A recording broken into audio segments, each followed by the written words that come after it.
Hey, Dimwits! Yeah, Congress, that means you.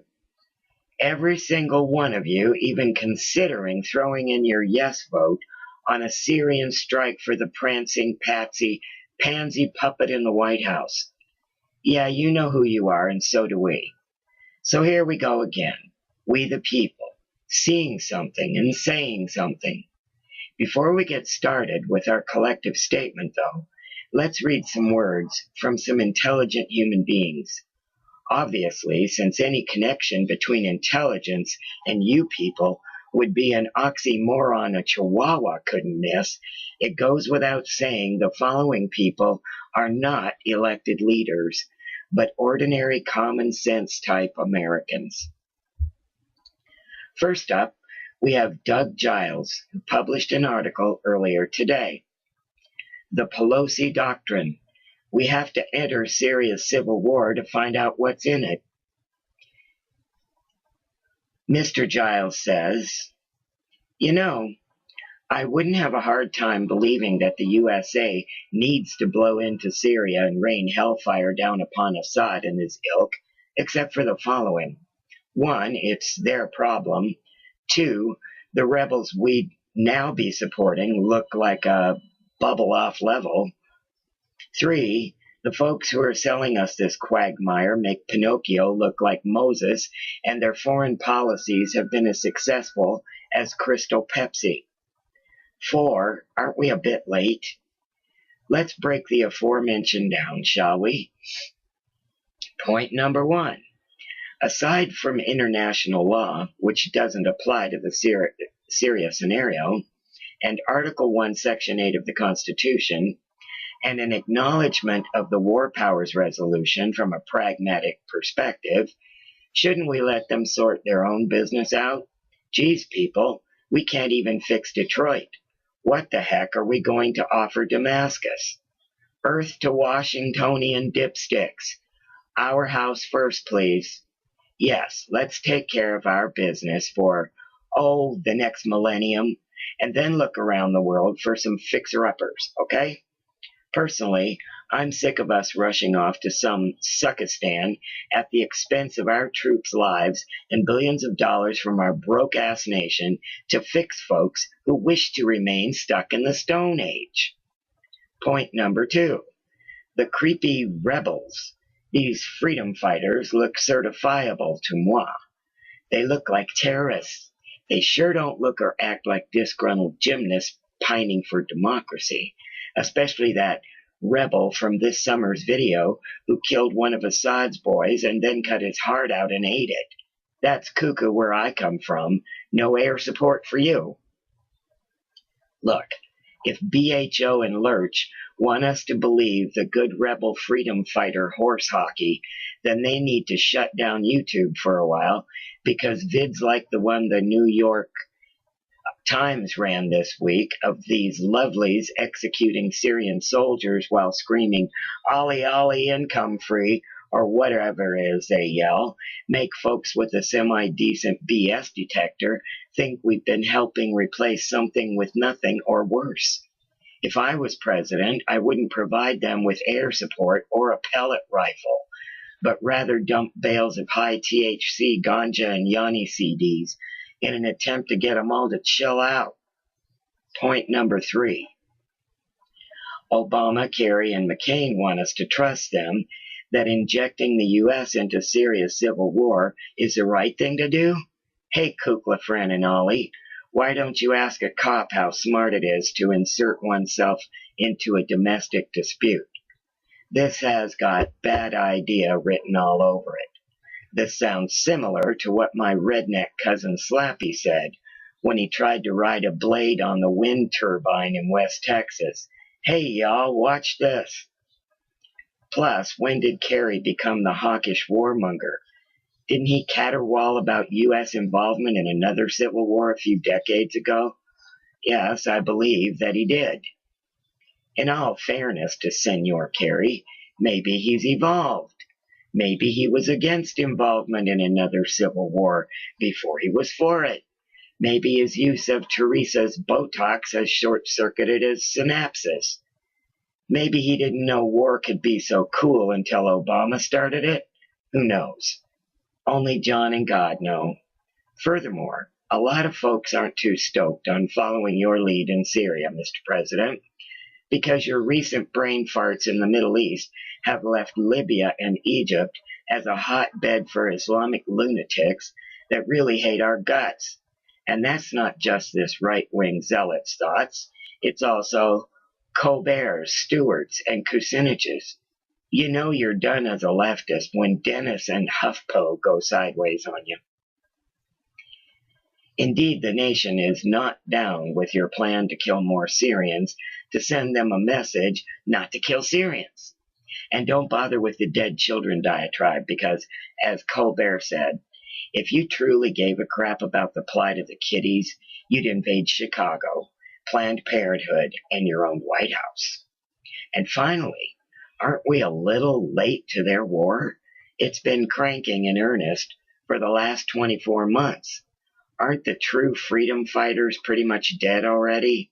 Shouldn't we have stepped up to the plate, say, before 100,000 people were killed and the Islamic lunatics showed up?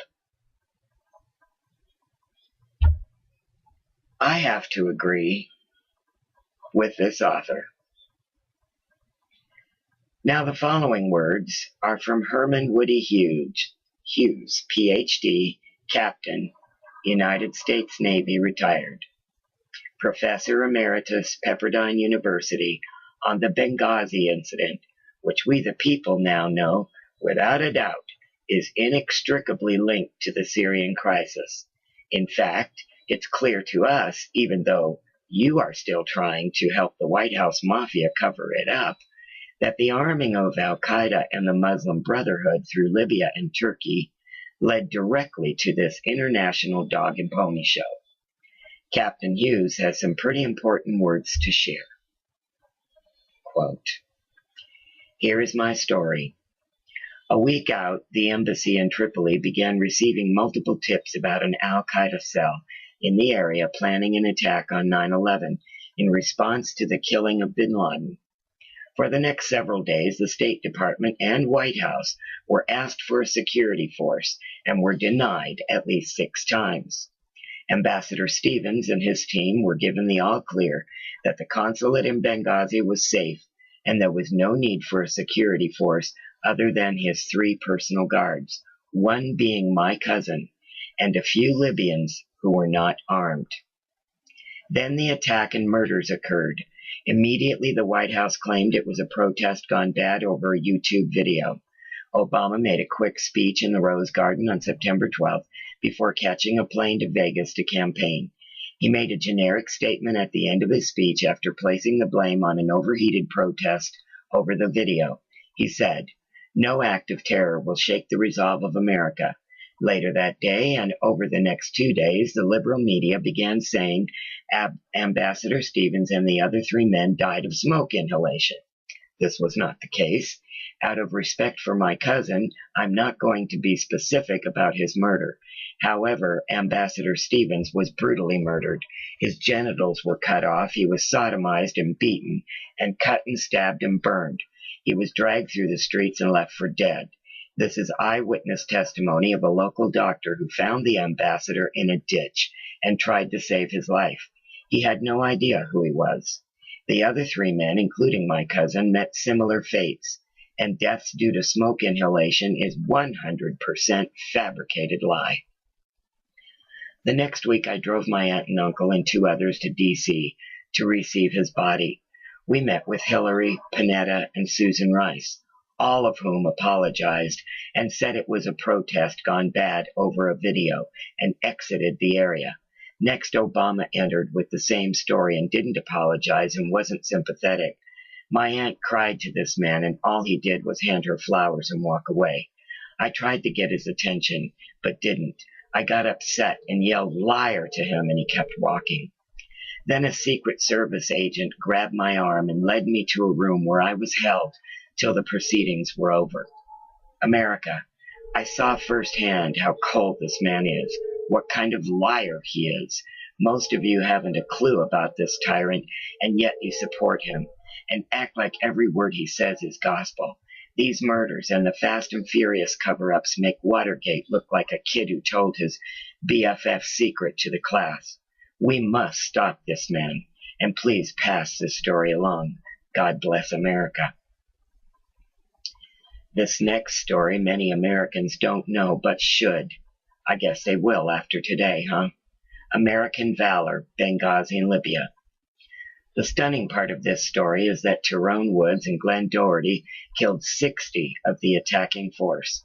Once the compound was overrun, the attackers were incensed to discover that just 2 men had inflicted so much death and destruction. The news had been full of the attacks on our embassies throughout the Muslim world, and in particular, the deaths of Ambassador Chris Stevens and 3 others in Benghazi, Libya. However, there's a little-known story of incredible bravery, heroics, and courage that should be the top story.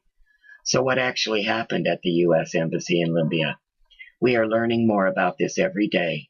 Ambassador Stevens and Foreign Service Officer Sean Smith, along with administrative staff, were working out of temporary quarters due to the fact that in the spring of 2011, during the so-called Arab Spring, the United States cut ties with then-President Muammar Gaddafi.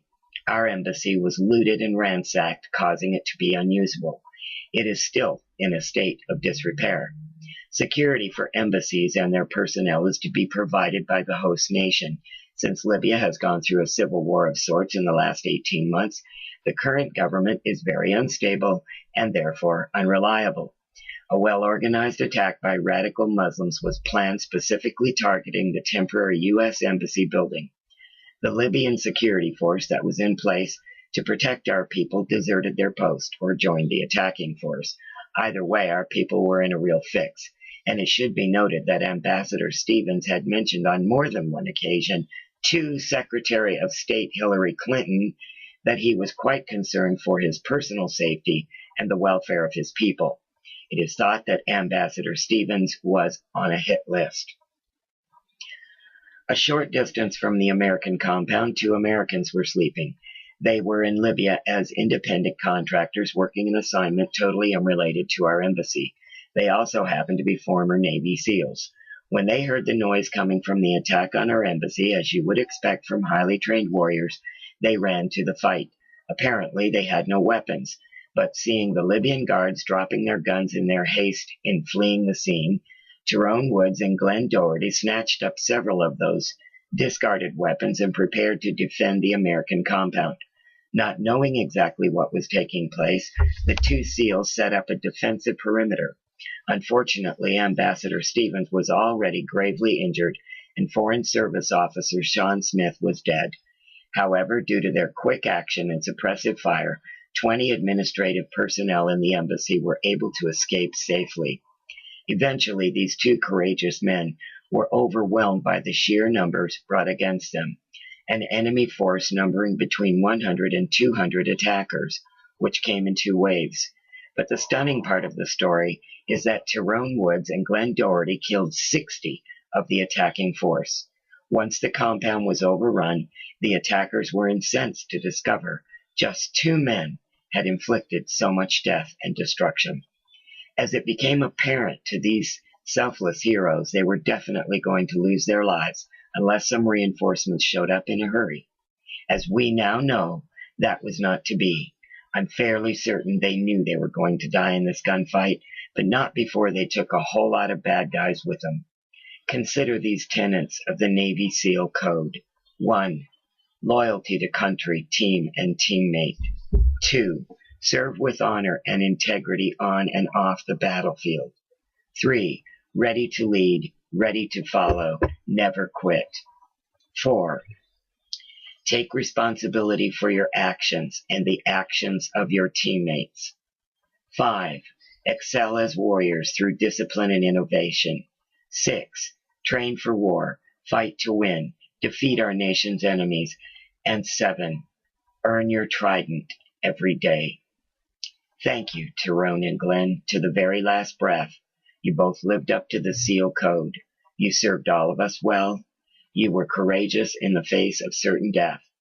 And Tyrone, even though you never got to hold your newborn son, He will grow up knowing the character and quality of his father, a man among men who sacrificed himself defending others. Dr. Charles R. Roots, senior pastor, former staff sergeant, United States Marine Corps captain, U.S. Navy chaplain, retired.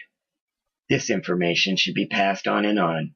No true American would object to receiving this more than once, so pass it on.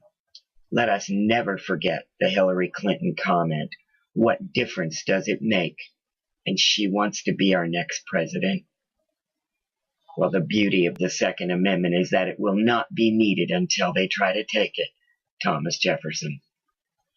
Now let's get down to the nitty-gritty on this asinine plan to strike Syria and start World War III just to avoid the collapse of the banksters' New World Order dreams and save their sorry asses and yours from the wrath of the people, shall we?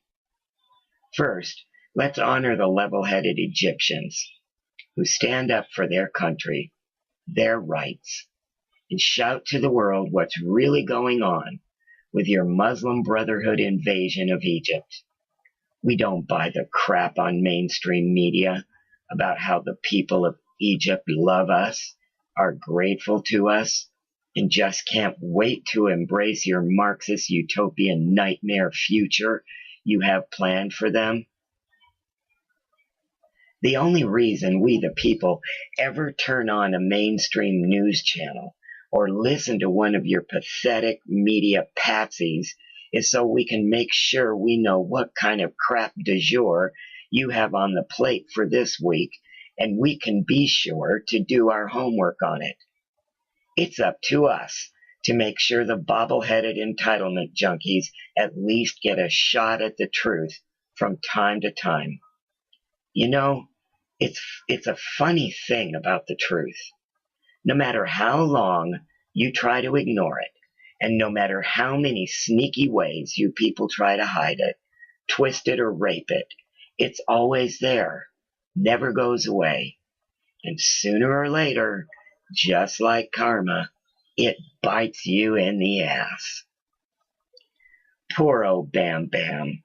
The people are just not buying his BS anymore. It's pretty bad when Vladimir Putin can make an American president look like a petulant preschooler. Even his staunchest groupies, like MoveOn.org, are yelling at him. He shows up at the G20 and not only makes a complete fool of himself with his nonsensical claims of proof from Syria, but makes the American people look like rodeo clowns.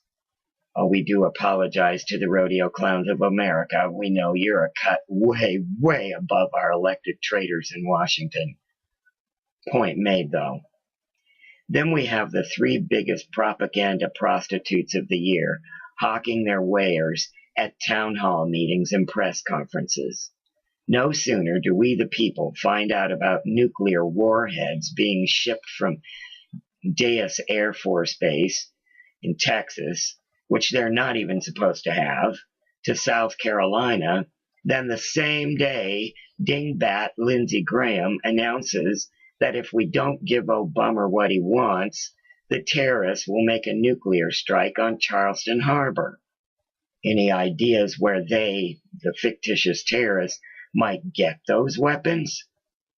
Then he tries to justify his outlandish statement with the excuse that if we don't attack Syria, Iran won't believe us when we threaten to attack them. Wow, we can't think of a single instance of a better example of empty-headed radical liberal logic. Who writes this stuff for him? This guy's starting to look and sound like Pee Wee Herman hosting the Oscars and awarding the prize for best script writing for a documentary aimed at morons. Moving on, we see Diane Dipstick Hitlerstein getting pummeled by her constituents at a town hall meeting, and all she can come up with is, "You'll just have to trust us. We know better than you what to do." Are you serious, Dee Dee? Do you really think you're going to get away with that? Traitor of the Year, John McCain, gets the same treatment from his constituents, lies his ass off about the intention to use boots on the ground in Syria, gets called on the carpet for it, and then a Syrian woman dresses him down in very high fashion while he tries not to meet her eyes and dismisses her by looking the other way. How do we know you're all lying about the intentions in the Middle East?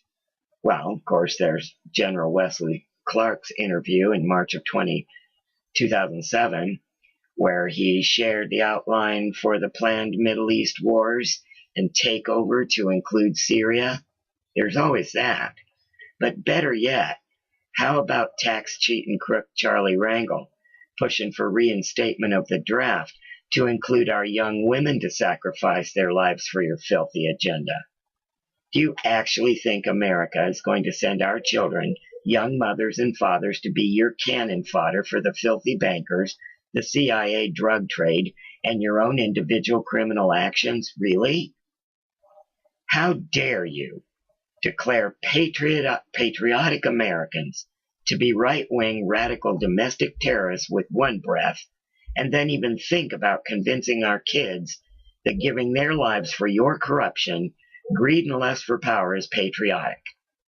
Even your handlers have lost their minds this time. You better know, Congress, it's not going to happen. Well, there is one way it could happen.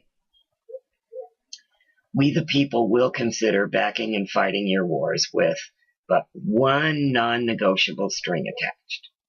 That being that before a single one of our sons and daughters put on a uniform, pick up a gun, and ship out, you, each and every one of you, march your butts off to boot camp. Then you go do a tour of duty in the Middle East, taking with you every member of your immediate family. When you get back, if you get back, we'll join the fight. Take it or leave it, Congress. We aren't fighting your phony wars anymore or lining your pockets with the profits from our deaths. And no, we aren't going to help your bosses eliminate 2/3 of the human population of the earth. We'd be more likely, far more likely at this point, to mount your heads atop the Georgia Guidestones than to allow you to carry out a single objective carved into them. So, we've been assaulted by the propaganda prostitutes all week. And to put the icing on the cake, the horror parade begins, starring that illustrious thespian troupe, the Washington War Horrors. It starts with Saudi Arabia and Qatar bribing U.S. congressmen to vote for war on Syria. John Fork-Tongue Kerry says, oh yeah, they're willing to pay for the whole thing. An all-out war, once and for all. Oh, but that's not on the table right now. Oh yeah? Well, gee, did somebody tell Hillary Clinton that? Apparently not. Or did she think she's so sexy the Saudis mistook her for one of the 72 virgins and just couldn't resist draping her voluptuous body with $500,000 worth of jewelry? She may be the queen of the Washington War Whores, but at least she's not a cheap whore. You should all take a lesson from the Clinton crime camp. If you're going to sell your soul and your country, risking your hide for $1, you really ought to do it big. Your neck will stretch just as far on the rope for a little treason as it will for a big one. Don't worry. We the people believe in fair trials first, of course. Today we find out that the Abomination Administration is planning to air a